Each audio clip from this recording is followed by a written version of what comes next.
Have you ever felt like you're constantly bouncing from one task to another, never quite sure if what you're doing is actually moving you closer to your goals? Well, there's a science-based way to break free from this cycle and tap into a state where your daily efforts align perfectly with your longest term aspirations and vision. Now, I'm Rían, co-founder and CEO of the Flow Research Collective. We've trained everyone from Audi, Accenture, and the US Air Force to use neuroscience-based principles to access flow states at will. Now, when I was 13, I had a surprising amount of purpose and direction in my life. I was training to be a world-class rugby player. I was weight training with monk-like discipline 6 days a week, and I was surfing with religious dedication. And these pursuits were a tunnel through which my attention and energy could be funneled. The world made sense because it all revolved around a destination, my future on that rugby field.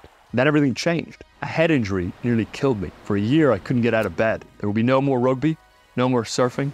Even a 30-minute walk became a serious challenge, and for 6 years, I was chronically debilitated. Blurred vision, amnesia, barely able to function at all. But worse than the physical pain was the hollowness in my chest. By the time I was 15, 2 years into that accident, my mind started to subtly unravel. There were no goals anymore, no future point to orient my consciousness around and make meaning out of the day-to-day with. The identity that I had built disintegrated. I was unmoored, lost, and unclear on who I was, what I was here to do, and why it was even worth waking up in the morning. And one day, on the way to school, I had an overwhelming impulse. An image flashed in my mind. Me hopping off the train, disappearing into the fields beside the train on the way to school, and just walking and walking and walking until I couldn't take another step. The vision was to sleep under a tree, wake up, and start walking again and repeat. I just wanted to break free of everything in a single desperate act. And there's a name for this sort of aimless, chaotic seeking, this desperate grasping for something that feels perpetually out of reach. I was experiencing what psychologist Mihai Csikszentmihalyi called psychic entropy.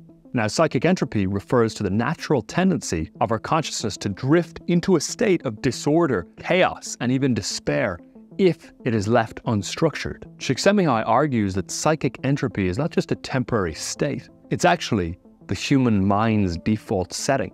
Without direction, our consciousness wanders aimlessly. We ruminate on past mistakes, worry about the future, get lost in unproductive daydreams, and overwhelmed with existential angst. It's like a leaf being tossed by the wind. No direction, no control, and a nagging sense of wasted potential that compounds on itself every day we spend in this state. And the pain of knowing you have more to give, but not knowing how to unlock it, eats away at you. With every misaligned action, confidence erodes, and you start to question your worth, especially as you see others who seem to have clarity and properly channeled ambition with their lives seemingly all figured out. Now, there are two main ways to address psychic entropy. Internally, through mastering the mind with meditation, mantra, and prayer. The second is externally, by finding a goal or a focal point outside of ourselves that we can orient to so as to bring order to our consciousness. For most, the external approach is more practical, easier to implement, and there's a surprisingly simple way that peak performers use this external approach to structure their consciousness so they can ignore distraction, mitigate existential angst, and channel their energy with precision. We'll cover that in a moment. But at the peak of my psychic entropy as a teen, lost, confused, identityless, I read a musty old self-help book that had survived my mom's last bookshelf purge. For the first time in ages, something clicked. The book was about goal setting and how setting goals can help you focus. Classic self-help kind of stuff. It seemed simple enough. I thought maybe it could work. I just need a different goal than becoming a professional rugby player, given my current condition, my inability to exert or function with the head injury. And I picked a goal as distant as could be. Fairly arbitrarily, I decided I'm going to become a doctor. At the time, that felt like my way out, a path back to stability. As I committed to that goal, something interesting happened.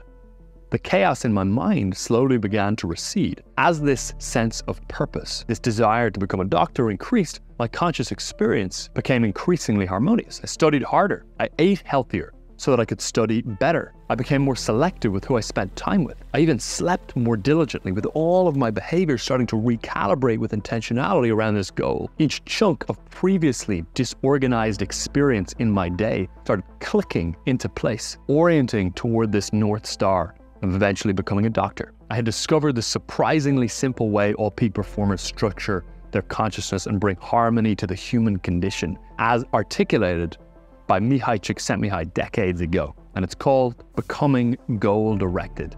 When you become goal-directed, you gain the quality of being purposefully oriented towards specific long-term goals. Most professionals approach work like a pinball. They're bouncing around from one task to another, ricocheting off obstacles and distractions. With goals, you're a guided missile, locked onto your target and empowered to conquer them. Beyond that, becoming goal-directed is a prerequisite for flow state. As Mihaly Csikszentmihalyi, the man who popularized the term flow state, puts it, when an important goal is pursued with resolution and all one's varied activities fit together into a unified flow experience, the result is that harmony is brought to consciousness. Someone who is in harmony, no matter what he does, no matter what is happening to him, knows that his psychic energy is not being wasted on doubt, regret, guilt, and fear, but is always usefully employed. Goal-directedness funnels attention, organizes experience, and imbues life and the human condition with meaning, extinguishing the thrashing pain of psychic entropy. It's also a prerequisite for peak performance and access to flow state. You simply can't perform at your best if your consciousness isn't structured through goals. The goals are the pipe through which your consciousness flows. Without goals, there's no flow. And goals activate your prefrontal cortex, enhancing decision-making and focus. They reduce the negative chatter of your brain's default mode network, combating worry and rumination, and most importantly, goals light up your brain's reward centers, giving you a sense of purpose and fulfillment as you progress toward them. Now, interestingly, as I became goal-directed as a teen, I didn't end up becoming a doctor, but that's not the point. It doesn't matter so much that the initial goal is accurate. As you'll see, one of the biggest blockers to becoming goal-directed and to peak performance writ large is wanting to feel certainty around the goal you're pursuing and it being the right one for you. Instead, what matters most is structuring your consciousness with a goal, sometimes any goal. Now, becoming goal-directed is just the starting point. The peak of goal-directedness is when as high a percentage of your daily actions as possible are tied directly to your long-term vision. That's what we're about to cover. Now, you might have a decent idea of what your goals are already, but we're about to dive far beyond goal setting. We're about to build you what's known as a goal stack.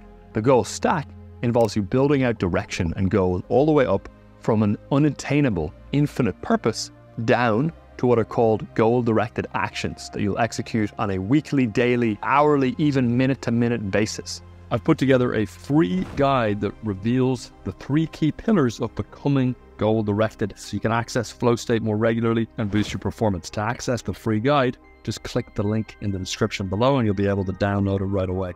And you want to think of this goal stack as a set of stairs that you construct with the right structural integrity to lead you to the eventual end state. Each step has to actually lead to the place you want to go. If a single step is missing, you can't get to your destination. And for most people, their ultimate goal remains a lofty idea in their head with no staircase, or one that's partially finished leading nowhere. To avoid this, we'll ensure each goal builds upon the one before it. We'll architect this goal stack together based on each of these layers. First off, we've got purpose, which is an overarching reason for your pursuits. Then there's high, hard goals. Then you've got your annual goals, breaking down your high, hard goals into what you can achieve within a given year.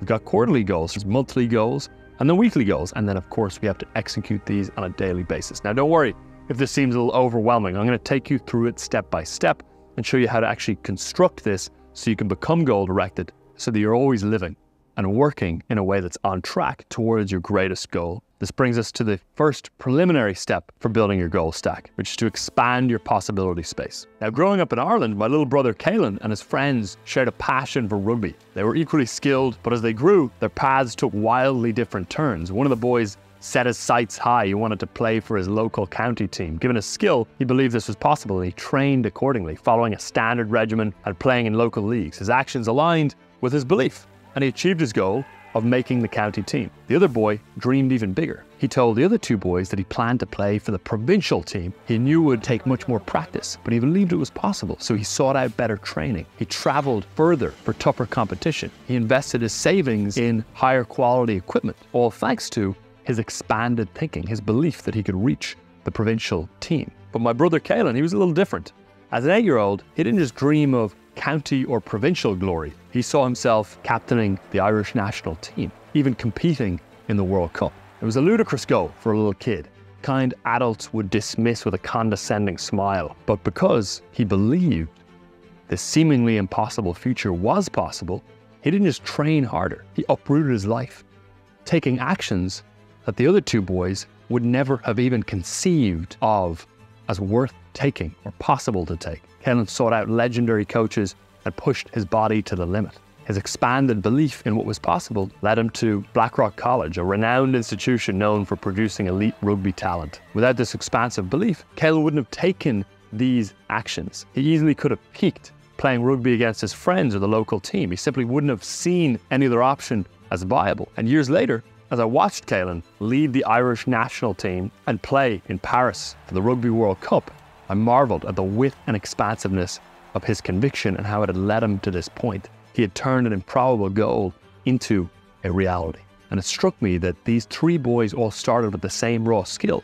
The difference was in what they believed they could become. Their possibility space, their internal map of what they saw as possible for themselves dictated the roads they saw and the routes they dared to take. The bigger your thinking, the wider your possibility space. This concept, possibility space, comes from complexity science, and possibility space refers to the full range of potential states or outcomes that a complex system can occupy. Similarly, your possibility space holds your belief about the potential paths your life could take, the career outcomes that you see as viable for yourself, the relationships you think you could realistically engage in, the skills you feel you may be able to possess. Think of it like the beam of light you use to navigate the world. It determines what you can see and what remains hidden in the shadows. Like a flashlight, the first boy could only illuminate a narrow possibility space. The boy who played for the provincial team, he had a wider flashlight, spotlight, revealing more of the possibility space, but still leaving some areas unexplored. Caelan's floodlight, however, bathed every corner in light, exposing paths to extraordinary success that others might have dismissed as impossible. And again, it's not that Caelan had more resources or talent. He was just an 8-year-old, just my little brother. He simply had a larger sense of what was possible and worthwhile. His possibility space turned what looked like unrealistic options or actions to the other boys into viable ones for Caelan that he ended up pursuing, which ended up resulting in that extraordinary outcome. Another example of how your possibility space determines your reality can be seen with Elon Musk. Elon Musk's wildly ambitious goal of making humanity a multi-planetary species stems from his expansive possibility space. He believed it was possible to establish human life on Mars. This belief opened up previously unseen options, such as flying to Russia to speak with rocket engineers and calculating the cost difference between raw materials and assembled rockets. Elon Musk's belief in radically cheaper rockets led to the Falcon 1. Its success fueled more launches, more data, and ultimately the first commercial spacecraft to dock with the ISS. This relentless pursuit of lower costs paved the way for reusable rockets, a feat Musk achieved with the Falcon 9. Today, the same belief drives the development of Starship, a reusable spacecraft designed to carry humans to Mars. However, if Musk had a narrow possibility space, he might have just taken his PayPal fortune and decided to invest it in a fairly boring, tame SaaS company. Or if he had a slightly broader possibility space, maybe he would have focused only on incremental improvements to NASA's efficiency rather than pioneering a transformative approach to space exploration. Without his expansive possibility space, Musk wouldn't have taken the actions that revealed the solution that ultimately ended up matching his vision. The possibility space is the invisible force that shapes our lives. It determines what you see as possible to pursue in the first place, the actions that are available to you to follow. And of course, those actions then end up creating the outcomes that are available to you or not. So when building your goal stack to become goal-directed, you want to expand your possibility space. Otherwise, you will create blindness to options that would unlock order of magnitude greater outcomes. Now, here are 3 ways to expand your possibility space. First, there's belief contagion. Belief contagion, also known as social contagion, is the most widely recognized way to expand your possibility space. It turns out that all of those old self-help quotes you've probably heard, like, show me your friends and I'll show you your future, you become the 5 people you spend the most time with, or proximity is power, they're actually accurate at a neurological level. The science shows that beliefs are stored in the same part of the brain as social interaction, which is why surrounding yourself with people who have a larger possibility space can be transformative. Your brain's ventromedial prefrontal cortex acts kind of like a belief vampire, strengthening beliefs that match what you already think and changing beliefs when faced with new information, especially when it comes from credible sources. It matches what your social group believes or triggers an emotional response. This shows just how much our social interactions and connections shape what we believe, and proximity to people drives belief expansion or contraction, more than almost anything else. The second way to expand your possibility space is through brute force big thinking, just pushing yourself to do what Kaylin did, to think big by asking questions like, what would 100 times this goal or outcome look like? Or what would I attempt if I knew I couldn't fail? What goals have I dismissed as unrealistic or impossible? Philosopher and psychonaut Terence McKenna, who explored the outer edges of human consciousness and returned to rave about what he saw, liked to ask this really simple but profound question. What would I do if I could do anything? And bear in mind, a good goal is impossible to reach with current resources. Imagine a startup, a new company with 3 team members. What if they set goals based on the assumption that this company would always only have these 3 team members? That would be absurd. When a business sets long-term goals, it assumes it will add resources, people, capital, capabilities to make the goal a possibility. Assume the same for yourself. You may not have the knowledge, the skills, the work ethic, the traits, the connections, the resources to hit your goal right now, but don't set the goal as limited by that. Assume that you will amalgamate them along the way as you go. If you set goals based on current resources, skills, contacts, abilities, whatever it is, you're forever going to be anchored to these and limited by them. Instead, set goals that seem impossible. Given your current situation, your resources will change en route to the goal. From there, your big thinking will become easier over time through goal attainment, which will expand your self-efficacy. And it's the third way to expand your possibility space, through goal attainment and building self-efficacy. Now, self-efficacy is your belief in your ability to achieve goals. Simple as that. As you set and achieve goals, your possibility space expands like running towards a receding horizon line. Each success reinforces and expands your possibility space, allowing you to set and achieve even bigger goals. Take Elon Musk, for example. Building and selling his first company, then founding and selling PayPal expanded his possibility space. He didn't start with the goal of sending humans to Mars, but each success made that seemingly impossible goal achievable, thus widening his possibility space. This is why it's so key to have a goal stack in the first place. You have to set goals in order to become goal-directed, but you also have to set them in order to attain them. So you can build the increased self-efficacy, the reinforcing sense that you can achieve goals, which will lead over time to a bigger possibility space and bigger goals from there on out. And this brings us to the next step of building your goal stack. The difference between a dreamer and a doer is the dreamer stays stuck in the big thinking, not knowing what steps to take next. Even with big thinking, they remain a leaf in the wind, fantasizing rather than executing.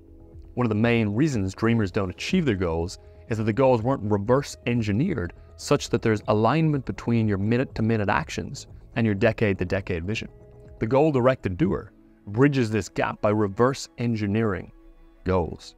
This involves starting with a desired outcome or goal and working backwards systematically to determine every necessary step to achieve that outcome. This brings us to the second step, which is reverse engineering your goal stack. Now it's time to actually build out your goal stack. This is what will orient your consciousness and structure it for flow state. But to orient you again, here's another quick overview of each layer of the goal stack. We've got that infinite purpose, then hard goals, annual goals, quarterly goals, monthly goals, weekly goals, and daily goal-directed actions. And we're going to reverse engineer from an infinite and intentionally unattainable purpose all the way down to the actions you need to take hour to hour. First, let's pinpoint your purpose. Now, earlier, I told you how at the age of 13, I experienced a head injury that had profound effects on my mental state, and how stumbling across that book on goal setting gave my life direction. Just before I stumbled upon the book, I was at the peak of my psychic entropy as a teen, lost, confused, identityless, reading books about life's purpose. And this led me to believe that purpose was a static entity, something that you discover through introspection. But this approach left me plagued with endless uncertainty. Then, having struggled with my health so much, I decided I wanted to help others with theirs, so I chose to pursue becoming a doctor. In doing this, my understanding of purpose began to shift. I realized that purpose isn't necessarily something that finds you. Rather, it's something that you simply choose and then iterate upon as you engage with life. In other words, I realized that purpose is more a verb than a noun.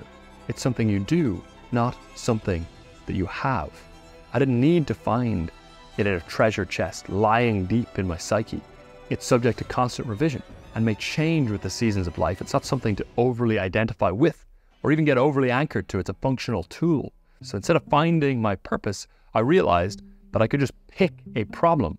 I asked myself what's something messed up about the world that I wish wasn't so messed up, that I resonate with personally. And the idea that anyone out there could struggle with their health like me bothered me. And this changed everything. It instantly lowered the stakes around finding some lofty purpose and gave my life direction, becoming a doctor. As I said before, and even though I didn't end up becoming a doctor in the end, it gave my life meaning, purpose, and direction, and creative movement and momentum. This approach actually reminded me of rugby. How the hell do you know what position you're best at on the rugby field without getting on the field? Well, you got to get into play. There's no way to know, but once you're in play, your role will self-correct and clarify itself fast. The assumption that conviction, certainty, and confidence in your goals or direction are prerequisites to determining a direction is a misconception that seriously hinders progress, limits potential, and wastes years of many people's lives. So here's the rule. Pick a problem, not a purpose. Ask, if I could change one thing about the world, what would it be? Maybe it's something you see personally with your friends, family, or the world at large. The key is to not overthink it. This also addresses the common problem of picking a niche for would-be entrepreneurs. For example, you're walking along a beautiful beach, but instead of pristine sand, you find it littered with plastic bottles that is washed ashore. The problem here is plastic pollution in the oceans. Your potential purpose to create a world where oceans and marine life thrive free from the negative impact of human activities. Or you see a news report about a community where children have to walk miles every day just to collect water from a polluted river, risking their health and missing out on school. The problem, access to clean water. Your potential purpose, to build a world where basic human rights are respected and upheld for all. Or maybe your friend has been struggling with depression, but they're afraid to seek help because they don't want to be seen as weak or crazy by others. The problem here may be mental health stigma. Your potential purpose is to ensure that every person on earth has the resources they need to live a healthy and dignified life. Or you might already be working on a problem you've picked. Maybe you're an athlete and you want to advance the frontier of human performance. Maybe you work for Google and the problem you're picking is to pursue their mission of organizing the world's information. The key here is to realize that clarity about your direction in life is a choice. It's similar to ordering food off a dinner menu. Maybe you come to the restaurant and you already know what you want, but the chances are, if you're like most people, you don't. You get there, you look at the menu, you order something, and then you eat it. Believe it or not, it's kind of similar with choosing a direction or a purpose in life. Some people come to life knowing what they want to eat on the menu, or they figure it out really early on, but most have to look at the menu and just pick. Unsure how it's actually going to taste. Just pick so you don't become starved with purpose. And over time, the problem you pick can evolve into a purpose. All right, so you've picked a problem to give your life purposeful direction at a high, broad level. Now let's turn your purpose into a plan through reverse engineering. The next step is to set what's called a high, hard goal. To illustrate how to set high, hard goals, consider the strange case of the man who ate an airplane. The first time he swallowed glass, he was 9 years old. Thus began Michel Lotito's fondness for eating dangerous objects. In 1959, gastroenterologists examined him. His condition, pica, a taste for unusual non-nutritive items. This launched an incredible career. Monsieur Mange-Tout, Mr. Eat-It-All, which was his nickname, was known to eat 2 pounds of metal every day. How? Well, he would reduce metal objects into smaller pieces and keep his throat lubricated with mineral oil. Throughout his career, his diet included 18 bicycles, 7 TV sets, 2 beds, 15 supermarket trolleys. One must wonder what was going through his mind as he munched through the 14th trolley, by the way. A computer, a coffin, including the handles, skis, and 6 chandeliers. But the pinnacle, in 1978, he ate an entire Cessna 150 airplane. More precisely, he began eating it in 1978. It was a piece-by-piece process that took 2 years. In 1980, he emerged victorious from the battle of man versus flying machine. Now, how the hell did he do this? How did Michel manage to pull this off? Well, he used the same process we're going to use for architecting your goal stack, reverse engineering. Reverse engineering turns large goals into small, achievable steps. It clarifies the tiny tasks involved in achieving a titanic goal and sets a timeline to get them done. But first, what is your high, hard goal? What's your equivalent of Michel's airplane? Well, in the 1960s, Dr. Edwin Locke conducted groundbreaking research on goal setting and motivation. He found that setting specific, challenging goals led to higher performance than setting easy, vague, or no goals at all. Locke's research laid the foundation for understanding the psychological mechanisms behind motivation and performance. Then the term high hard goals, coined by sports psychologist Dr. Stanley Beecham, encapsulates the type of goals that Locke found most effective and that can facilitate flow experiences. High hard goals are both challenging and require significant effort, pushing individuals to the edge of their abilities and demanding full concentration and engagement.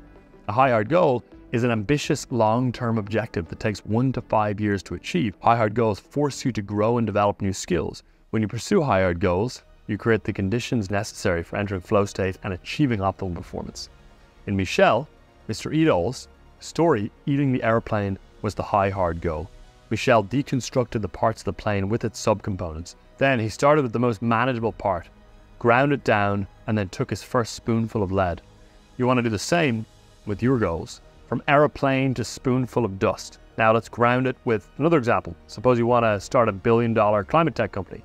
Your high hard goal could be build a climate tech company that reaches a valuation of $1 billion within 5 years. To achieve this high hard goal, you need to reverse engineer it and break it down to smaller annual goals. The high hard goal is your airplane, but we need to work backwards from the outcome and grind it down to a spoonful of dust in order to eat it. Using this example, here are some example annual goals. Year 1 is to validate problem and solution, to develop prototypes and secure initial funding. In year 2, maybe you want to build a team, refine the product and establish partnerships. And in year 3, you decide you're going to scale the business and secure significant funding. Now you can see that each year builds upon the previous one. The next step is to take the year 1 annual goal and break it down into quarterly goals. Here are examples of what your quarterly goals for the year 1 may be. Maybe you decide that in quarter 1, you're going to conduct market research, identify target market, and then define the problem to be solved. And in quarter 2, based on the defined problem, you're going to develop a prototype solution and gather user feedback. Maybe in quarter 3, you're going to refine the prototype based on user feedback, and each quarter builds upon the achievements of the previous one, creating a logical progression towards the ultimate goal. Now, continuing with our reverse engineering, let's create monthly goals that directly support the Q1 goal. Month 1, maybe you identify target market and conduct 40 customer interviews to gather insights about their needs and pain points. In month 2, maybe you analyze interview data to identify common themes and define a clear problem statement. And maybe month 3, you ideate potential solutions to the defined problem and craft a unique value proposition that sets your solution apart. Now next, let's plan weekly goals that directly lead to achieving the month 1 goals. Week 1, maybe you decide you're going to create a customer interview script and identify 50 potential interviewees who fit the target market criteria. Week 2, you're going to conduct the first 10 customer interviews. Using the script, you get the idea for week 3 and for week 4. By ensuring that each level of the goal stack directly supports and leads to the next, completing each goal sets the stage for the next, much like dominoes falling in a precisely planned sequence. Now bear in mind, as you do this, you don't want to get too caught up in perfecting every detail up front. Your reverse engineering doesn't need to be flawless. Things will become clearer as you move forward. Think of it less like waterfall project development, where you plan out everything in detail before even starting and then follow that plan exactly despite learning new things, and much more like the lean startup approach. You set a direction, but you hold the plans lightly, refining as you go. The act of moving ahead will illuminate the right path. The skill is to approximate as close as possible to what the next step may be and as far as possible out in the chain. Of course, it's not going to be perfect. You can't read the future, but you want to map it out in a lot more detail than most do regardless. So don't put too much pressure on yourself. Sketch out your best estimation of the reverse engineered sub-goals needed to reach your high hard goals. With that in mind, at this point, you should have built out a goal stack comprised of a series of steps that lead to your high hard goal. With the goal stack, you've anchored yourself to a goal to structure your consciousness, the first step in becoming goal-directed. But now, how do we convert this goal stack into daily, hourly, and minute-by-minute actions that actually lead us up the staircase and attain that critical minute-to-decade alignment? Well, this brings us to the absolute core driver of peak performance and productivity, which is to commit to goal-directed actions. Now that you've built your goal stack, you've given some longer-term structure to your consciousness. You still have to deal with what to do in any given moment, what's right in front of you. You still have to deal with the demands of the day and the dozens of decisions that come along with that. How do you ensure that the actions you take and what you work on will actually lead to you reaching your goals? Well, think of your productivity as a car. Elite performers spend nearly all their time driving directly to their destination, taking the best route possible. On the other hand, most people spend a tiny percentage of their time actually driving directly to the destination. 90% of it is spent driving in circles down cul-de-sacs, turning down the wrong roads, or crashing into trees and having to reverse. To illustrate this, I remember during my early years in business, I was at a business mastermind at Powder Mountain in Utah. I was observing two different entrepreneurs who had the same goal of building their business to 8 figures in the same industry. And I'll keep their names private, but here's a snapshot of how they spent their days. Entrepreneur A wakes up and spends 15 minutes wondering what the most important thing might be to work on, then takes a break from wondering about it and answers all her email. Then has a hunch that it might be good to improve her branding because one of the emails she just responded to mentioned that branding in her company has some room for improvement. So she spends 90 minutes on that. Then she gets a call from her team and oversees what they're doing. Then decides it could be good to explore expanding their social media presence. So she spends a few hours researching vendors, calling a few of them up, but then she decides not to continue with that. She's floating through her day like a leaf in the wind without clear direction or orientation around goal-directed actions, while entrepreneur B knows that from the day before, the single goal for the business right now for this quarter is to increase lead generation. She also knows that for this month, the single most important way to do that is to focus on the most effective marketing channel, which is Facebook ads. She also knows that the most important way to improve Facebook ads is by rewriting all the ad creative. So she sits down for 3 hours, drops into Flow, and rewrites every ad, sends them out to her team members to implement, and then ties up the rest of the loose ends and finishes her day. The night before, she had determined everything, and before checking anything, she attacks that one thing that she knows isn't the thing that will drive her toward that goal of getting her business to 8 figures. So think of your goal stack as a towering stack of dominoes. To topple the whole structure, you need to identify the one key domino that will trigger the best cascading chain reaction.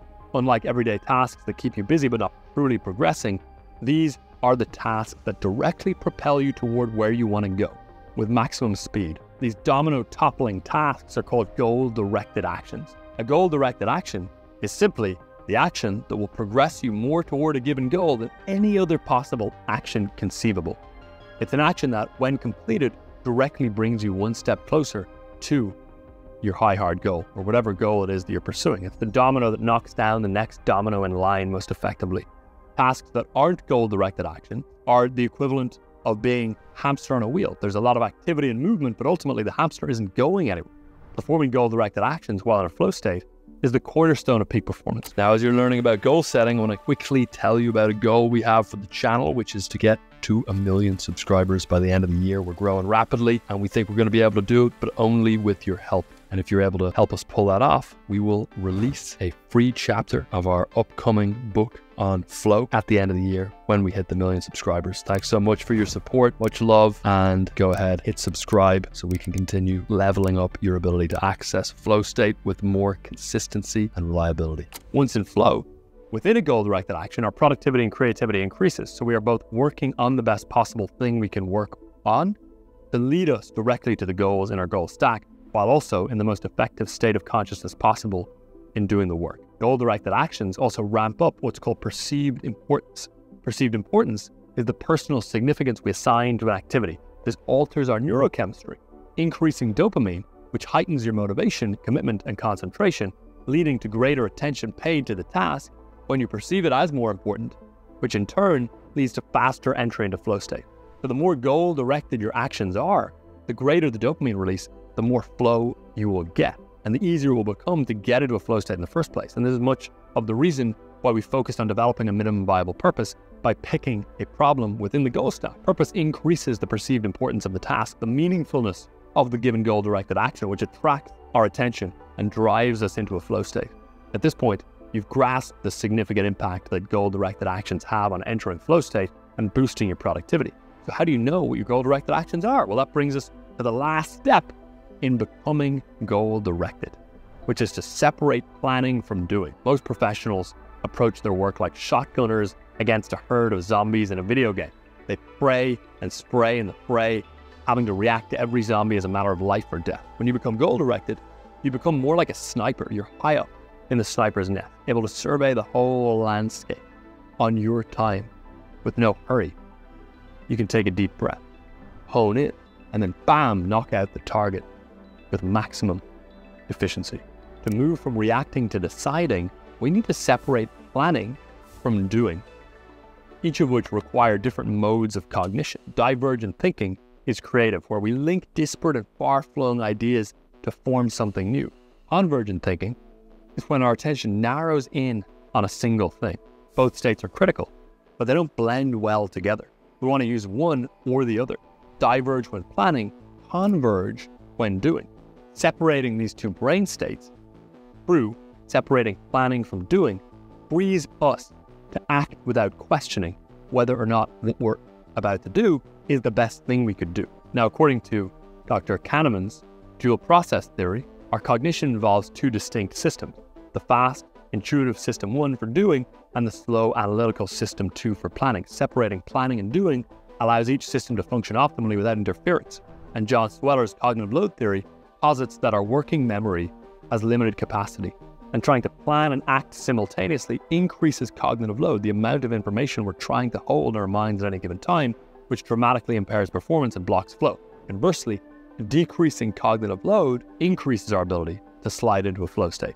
So separating planning from doing is critical, because it also eliminates reactivity. The more strategic you are, the less often reactionary tasks will occur. You then get to treat each goal-directed action as an event. This clarity reduces overwhelm and prevents you from working excessive hours, and it improves your quality of life immensely. You don't need to do as many things when you find goal-directed actions that maximally advance you toward your goals. All the wasted effort that is non-goal directed can start to drop away. Now, as things get overwhelming and busy, we want to invest even more in planning. To do this, at the end of each workday, take 10 minutes to plan tomorrow's goal-directed actions. This will ensure you are always working on the most goal-directed actions while in flow state, which amplifies your productivity while working on those goal-directed actions. Think of it kind of like a power-down ritual. There's a few steps to it. The first is to avoid goal drift. This step involves revisiting your goal stack. Review your long-term goals at the end of each day. The purpose is to check your daily activities against your high-hard goals to ensure alignment. It helps in identifying goal drift, deviations from your long-term objectives, so you can course correct. This review acts as a compass, keeping you truly focused on what matters most. All you do here is pull up your goal stack and make sure that you're on course, hitting your goals based on all of the reverse engineering you've already done. The next step in the power down ritual is to line up the dominoes. This is where you find and line up the dominoes such that you can flick one and it'll knock down the next and the next most effectively. Identify the maximum three most critical goal-directed actions for the following day. These should be tasks that have the greatest movement toward your long-term goals that you can possibly conceive of. These tasks should ideally be challenging yet achievable, aligning with your skills. To do this, take the weekly goals you've identified as part of your goal stack and break them down into daily goal-directed actions. What we'll do here is focus on 1 to 3 critical tasks, no more than 3. Each day, that will move you closer to your weekly target. Building on our example of a climate tech company, here are the example daily goal-directed actions for week 1 of the goal stack. Monday, it might be to draft customer interview scripts, create a list of 50 potential interviewees. Tuesday, it might be to revise and finalize our interview script based on team feedback and prioritize our top 20 interviewees and find contact info, and so forth for Wednesday and onward. Now, daily goal-directed actions turn your high-hard goals into bite-sized achievable tasks. The next part is to set clear goals. Each goal-directed action. Clear goals are a quintessential flow trigger. Unlike bigger goals, like those you set on a daily and weekly level and beyond, a clear goal is an action to take, like kicking a soccer ball into the net, not broad outcomes like winning the soccer match. Now, the trouble most people have when trying to set clear goals is they don't set them anywhere near clearly enough. The key is to set wildly specific, clear goals for each of your big goal-directed actions. That way, the brain doesn't have to expend resources in wondering how, why, or what to do. To achieve this, you want to break the task down into micro goals, even if the task will only take an hour. This way, you get a steady drip of dopamine. For example, maybe the first step is to write the intro to the presentation. The second clear goal is to add the data from past client results into the presentation. Third clear goal is to design the graphics with our brand colors. This doesn't need to take long. You can write these clear goals down within 60 seconds. Then take the first step to the first step. Building on the presentation example, the first step to the first step is opening up a word processor, titling the document, and saving it in the right folder. Part of your power down ritual, when you map out your goal-directed actions with these wildly clear, minuscule clear goals within the task and take the first step of the first step, you can dive right into work the next day and get into flow. Think of it like having a personal trainer in the gym. All you need to do is lift the weight. They move you to each machine, load up the weights, and all you need to do is push. Compare this to wandering around the gym, trying to configure different machines, wondering how many sets you should do of each thing, how much weight you should add, whether you did too many bicep curls or not enough legs, on and on and on. Clear goals are what help you turn goal-directed actions into something similar. The final step of this power down ritual is to clear out any undone tasks and tie down all loose ends so you have a free and clear runway for working on goal-directed actions the next day. The average knowledge worker never does anything close to this power down ritual. At best, they'll make a somewhat arbitrary, bulleted list on a Monday, often determined by a superior or whatever mood they happen to be in the moment. It's not at all anchored to their long-term vision. It's not reverse engineered, and it's not scheduled into the calendar so that it actually gets done. On the other hand, the most elite performers on earth are the most goal-directed. That's just how it is. There's a conscientiousness about how each moment is being spent and the degree to which it actually has to be thought out as to whether it will move them maximally forward or not, and a level of violent attack on those goal-directed actions that leads to extreme accomplishment. The degree to which you are effective at identifying goal-directed actions is the degree to which you will minimize wasted effort and maximize goal attainment with minimal sacrifice. And the aim is to make sure that every hour of the day is disproportionately allocated toward goal-directed actions. Building your goal stack gives structure to your consciousness. Goal-directed actions ensure that what you are working on now will lead you up the goal stack to where you want to be in the far future. And clear goals give us a target for our attention and drive us into flow. Living your goal stack is the way you maximize minute-to-decade alignment, which structures your consciousness and gives your moment-to-moment consciousness harmony by anchoring it within the context of a goal. Even if that North Star is decades away from the present moment, it harmonizes your consciousness. To tie all of this together, here's a model for becoming goal-directed by leveraging the three key pillars of being goal-directed: your goal stack, goal-directed action, and clear goals for flow. The goal-directed pyramid aligns aspiration with action and attention. Picture this. You're standing at the base of a massive, awe-inspiring pyramid. The pyramid is your guide to achieving your most ambitious aspirations and living a truly fulfilling life. First off, you've got the base of the pyramid, which is your goal stack, the aspiration. The base of the pyramid is your purpose, a meaningful problem to solve that fuels your ambition. Above this foundation is a staircase of progressively smaller blocks, your high hard goals, broken down into annual, quarterly, monthly, and weekly targets. This is your goal stack, with each level supporting the one above it, linking daily actions to long-term aspirations. Then you've got the core, your goal-directed action. At the pyramid's heart, a glowing path of stepping stones ascend to the apex. Each stone is a goal-directed action, a high-impact task that propels you forward and creates a domino effect of progress.